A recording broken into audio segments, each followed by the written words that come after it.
The air in the Senate hearing chamber was so thick with tension it could have been carved with a blade. Every camera light shimmered against the polished mahogany tables, and every whisper carried the weight of anticipation. At the center of it all sat Senator Joe Manchin, 76 years old, sharp suit, that trademark smirk curling across his face like a man who'd played this game longer than most of the room had been alive. Across from him stood Congresswoman Jasmine Crockett, 42, confident, focused, her maroon blazer catching the light as though it were a silent signal that this wouldn't be just another hearing. Her presence commanded attention, her expression calm but loaded with purpose.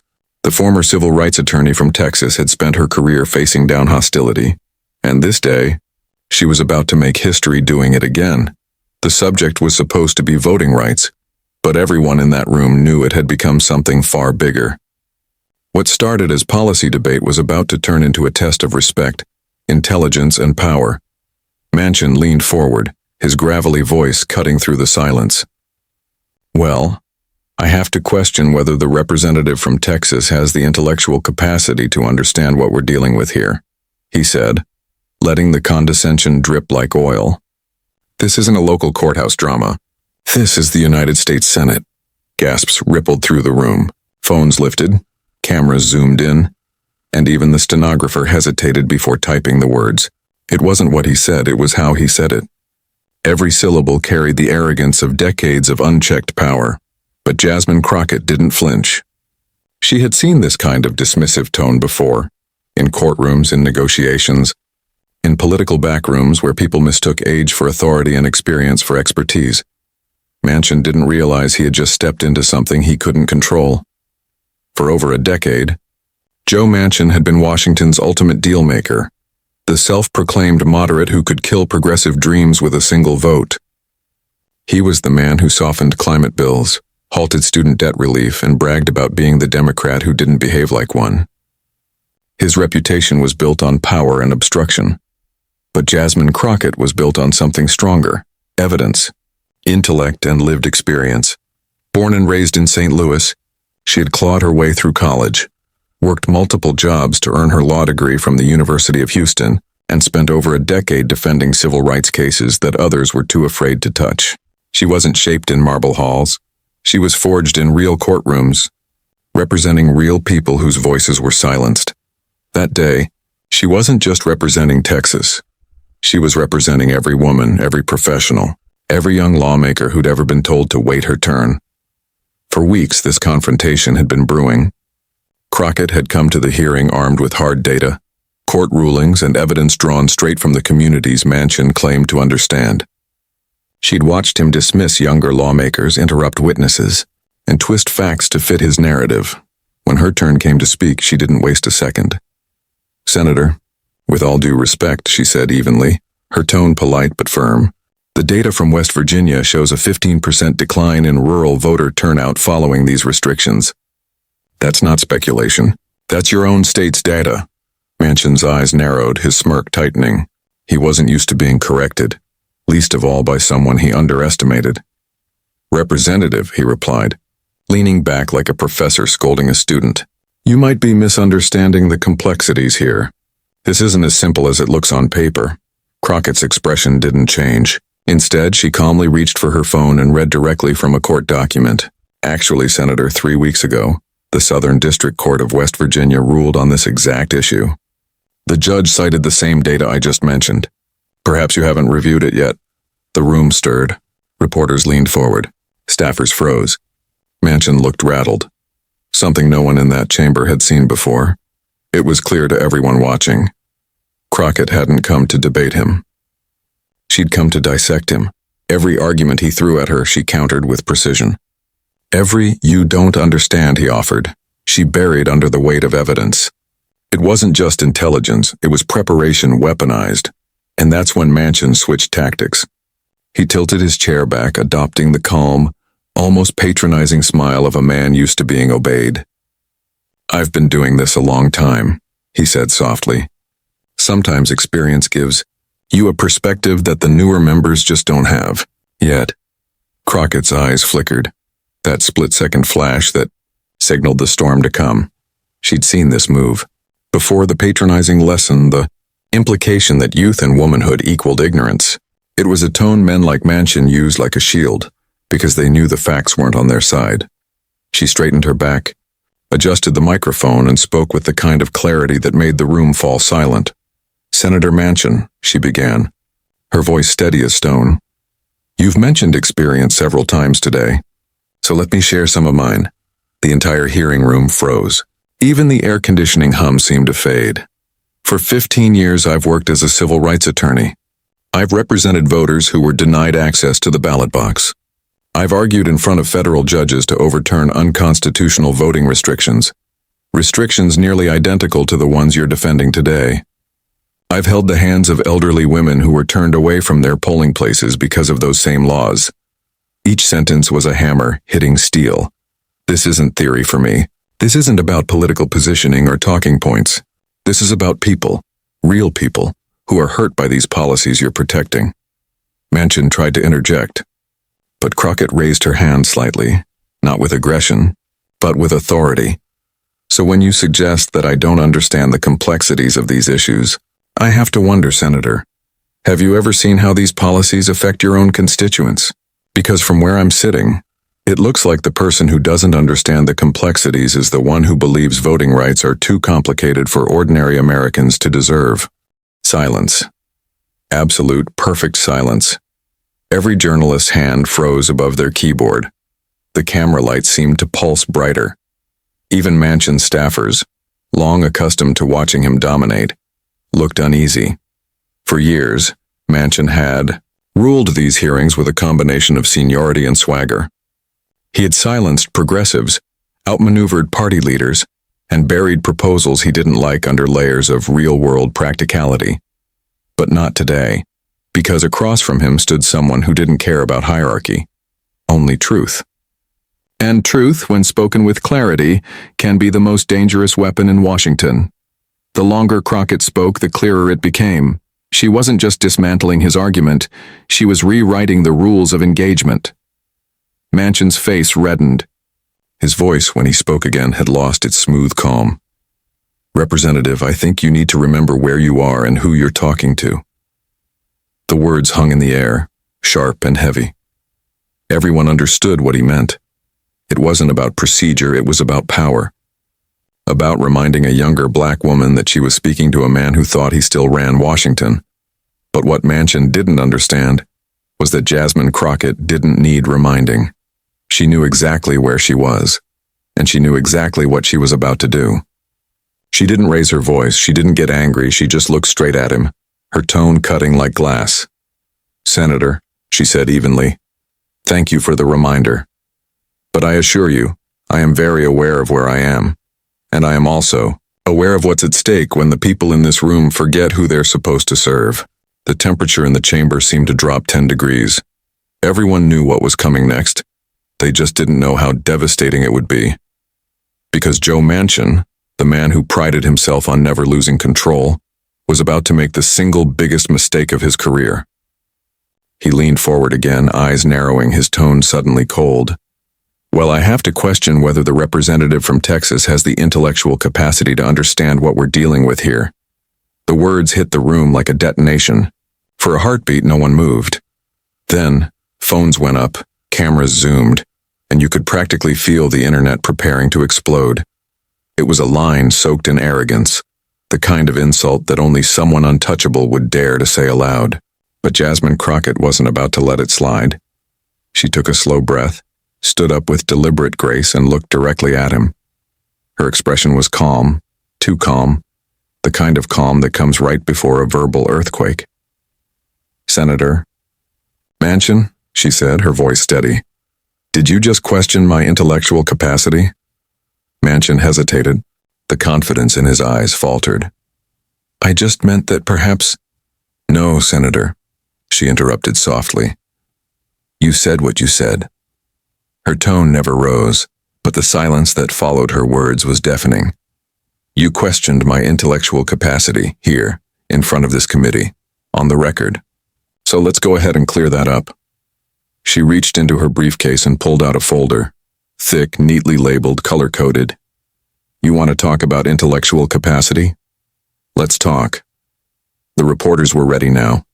Every lens was focused, every hand poised to capture what everyone knew was about to become the moment. I graduated summa cum laude from the University of Houston Law Center. I served as editor-in-chief of the Law Review. I passed the bar exam on my first attempt, scoring in the 95th percentile. A murmur rippled through the crowd. Before Congress, I spent 15 years as a civil rights attorney. I argued 12 cases in federal appellate courts. 7 of them set precedent. Cases still cited in constitutional arguments today. Manchin's face turned a deeper shade of red. And since you seem so concerned about my ability to understand complex legislation, she continued, flipping another page, perhaps you should know that I helped write Section 4A of the Voting Rights Advancement Act, the very legislation you're claiming I don't grasp. It wasn't anger. It was precision, cold, calculated, professional destruction. She paused just long enough for the weight of her words to settle. My legal research helped establish the constitutional framework that ensures that bill can withstand judicial review. So, Senator, before you question my intellectual capacity, I'd suggest you review the work I've already done, because you've probably voted on it. The room exploded. Staffers whispered in disbelief. Reporters typed furiously. You could hear the faint click of camera shutters capturing the moment that would dominate every headline by nightfall. But Crockett wasn't done, not even close. Now, since you're so eager to discuss understanding, she said smoothly, perhaps you can explain something to me. Are you aware that your state has closed 47 polling locations in the last 3 years? That voter turnout in minority communities has dropped 23% since 2018? Manchin opened his mouth, but nothing came out. Oh, she said, tilting her head. You weren't aware? That's interesting because the report was published by your own Secretary of State 6 months ago. Would you like me to read it? Or would that be too complex? The entire chamber erupted in suppressed laughter. Manchin froze, caught between fury and humiliation. Crockett's expression never changed. Respectfully, Senator, I came here prepared to discuss policy. You came here prepared to dismiss me. And now, we both know which approach demonstrates true intellectual capacity. She sat down, calmly folded her hands and waited. And for the first time in over a decade, Joe Manchin, the unshakable power broker of Washington, couldn't find a single thing to say. For a long moment after Jasmine Crockett finished speaking, the Senate hearing room was silent. Not the calm, procedural silence of Washington, but something deeper. A silence that carried shock, awe, and an undeniable sense that the balance of power had just shifted. Joe Manchin sat frozen in his chair, jaw tight, eyes darting toward the cameras that were still recording. His fingers fidgeted against the desk, betraying the tension beneath his forced composure. In contrast, Jasmine Crockett sat still, perfectly still, her gaze focused, her breathing even. She wasn't basking in victory. She wasn't smirking or celebrating. She was simply composed, because for her, this wasn't about a personal win. It was about accountability, about making sure that the arrogance of power met the reality of truth. As the committee adjourned, the first wave of murmurs began to spread. Reporters huddled, phones buzzed, text messages flew across Washington. One staffer whispered, "She just ended his career." Another muttered, "That clip's going to blow up before lunch." They were right. By the time Jasmine walked out of the Capitol, the video had already gone viral. Within minutes, her calm dismantling of Manchin's condescension flooded social media feeds. The clip, only 3 minutes long, spread faster than any floor speech or press release could dream of. Crockett destroys Manchin. Intellectual capacity. Like as she came prepared, those hashtags trended simultaneously across every major platform. Millions watched in disbelief as the woman Manchin had tried to humiliate turned his own words into his undoing. In living rooms, dorm halls, and offices across America, people replayed the clip again and again, the calm in her voice, the precision in her logic, the way she exposed decades of casual disrespect with nothing more than facts and composure. By nightfall, even late-night hosts were talking about it. The moment had transcended politics and it had become cultural. Meanwhile, inside Manchin's camp, panic brewed. His communications director, red-faced and sweating, was on the phone with every news outlet he could reach. He didn't mean it that way, he stammered. It was taken out of context, but the damage was irreversible. Context didn't matter when arrogance was caught on camera. In one day, Jasmine Crockett had done what entire political movements had failed to achieve for years. She had exposed Joe Manchin's hypocrisy in real time, before the eyes of the nation, and the world noticed. That night, CNN replayed the confrontation in full. MSNBC analysts broke down every line, every shift in tone. One commentator called it a masterclass in controlled power. Another said, this wasn't just a debate. This was a generational reckoning. Even conservative pundits, or some reluctantly, some sarcastically, admitted it was a devastating blow. Overnight, Jasmine Crockett's name dominated every news cycle. Search engines spiked with her biography. People wanted to know who she was, where she came from, and how she stayed so calm. But what no one realized, not yet, was that this wasn't an accident. Jasmine hadn't come to Washington to play defense. She had come to redefine what strength looked like in American politics.